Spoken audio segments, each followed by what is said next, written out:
Hello and welcome everyone. This is Shivant in front of you. Today I'm going to talk about the article. So আজকে ভিডিওতে আমরা শিখবো যে article সম্পর্কে। Article কি, article কাকে বলে, দেন হচ্ছে আর্টিকেল কত প্রকার, সবগুলো প্রকারের ব্যবহার, এক্সাম্পল সহ কখন কোনটা বসবে। ওকে, তো সব কিছুই আজকে আমরা আর্টিকেল সব কিছু আজকে আমরা দেখবো। So let's start. So article article কাকে বলে? আর্টিকেল হচ্ছে নাউনের আগে বসানো এমন কিছু শব্দ যা নাউনটিকে নির্দিষ্ট বা অনির্দিষ্ট করে তোলে। সো আর্টিকেল হচ্ছে এমন এমন কিছু শব্দ যা নাউনের আগে বসবে, মানে বাক্যে নাউনটা পূর্বে বসে সে নাউনটিকে নির্দিষ্ট কিংবা অনির্দিষ্ট করে তোলে।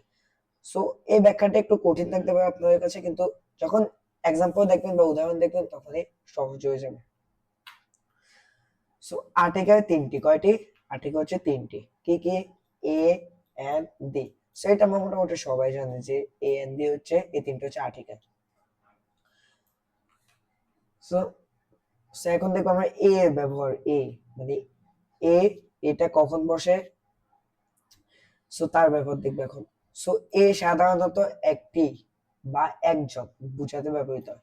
সো এ হচ্ছে একটা সিঙ্গুলার, মানে সিঙ্গুলার একটা পার্সন বা সিঙ্গুলার একটা বস্তুকে নির্দেশ করতে বোঝায়, তার আগে বোঝায়, আগে বসে।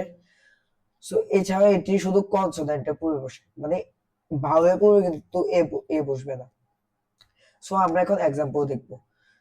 সো এক্সাম্পল কি, যেমন এটা একটা বল। সো একটা বল। সো এখান থেকে বলা হচ্ছে যে দিস ইজ বল। সো বলা হচ্ছে যে এটা বল। সো এটা বল। এখানে বলা হচ্ছে যে এটি একটি বল। সো এখানে নির্দিষ্ট করে দেওয়া হয়েছে যে এখানে কয়টি বল। সো একটি বল।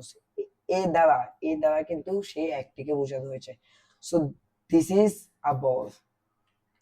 সো এখানে দেখেন এই যে এটা বসেছে, এই বসেছে কিন্তু বলের আগে। বল হচ্ছে একটা নাউন। সো নাউনের পূর্বে আর্টিকেল বা মানে এ বসেছে। সো বলের প্রথম শব্দ কি? বি। সো বিটা কি? বি হচ্ছে একটা কনসোনেন্ট। ওকে, বি কোনো ভাওয়েল না, বি হচ্ছে একটা কনসোনেন্ট। ভাওয়েলগুলোকে কি বলে দিই? ভাওয়েল হচ্ছে পাঁচটা। A, N, sorry, A, E, I, O, you.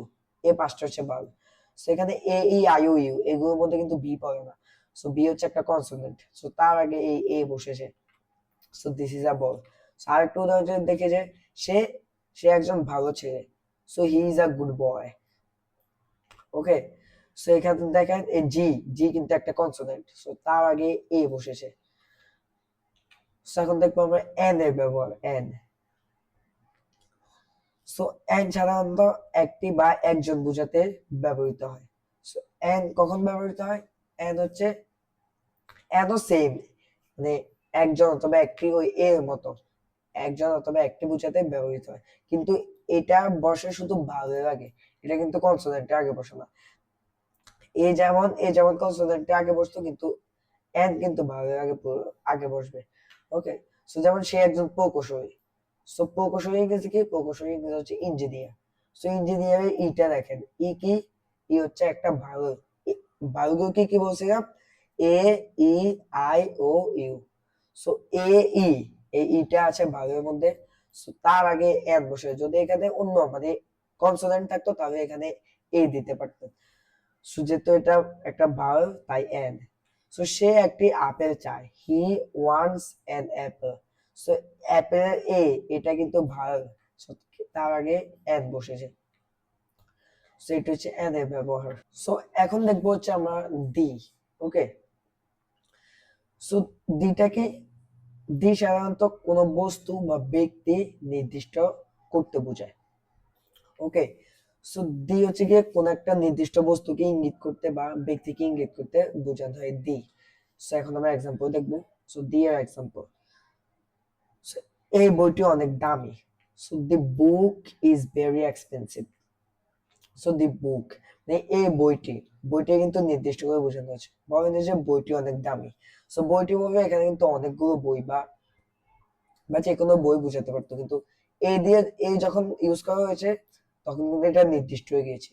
So সেই ক্ষেত্রে ইংরেজি ক্ষেত্রে যখন বুক ইজ ভেরি এক্সপেন্সিভ, সো কোন বুকটা? সো বুক কিন্তু অনেকগুলোই আছে। সো কোন বুকটা তা কিন্তু নির্দিষ্ট করা নেই। কিন্তু সে যখন এই দি বসবে তখন কিন্তু বুকটা নির্দিষ্ট হয়ে যাবে। So the book is very expensive. So তারপর কি এই ছেলেটা অনেক ভালো। So the boy is very good. Okay, so এইগুলো দিয়ে ব্যবহার। সো আমাদের আজকে ভিডিও হচ্ছে এই পর্যন্তই। যদি আপনাদের এই ভিডিও সম্পর্কিত কোনো কোয়েশ্চেন বা কোনো কিউরিওসিটি থেকে থাকে অবশ্যই আমাকে কমেন্ট বক্সে জানাবেন। তো আজকে ভিডিও এখানে শেষ করছি, দেখা হবে কোনো একটা পরবর্তী ভিডিওতে। তখন পর্যন্ত ভালো থাকবেন, সুস্থ থাকবেন, বাই।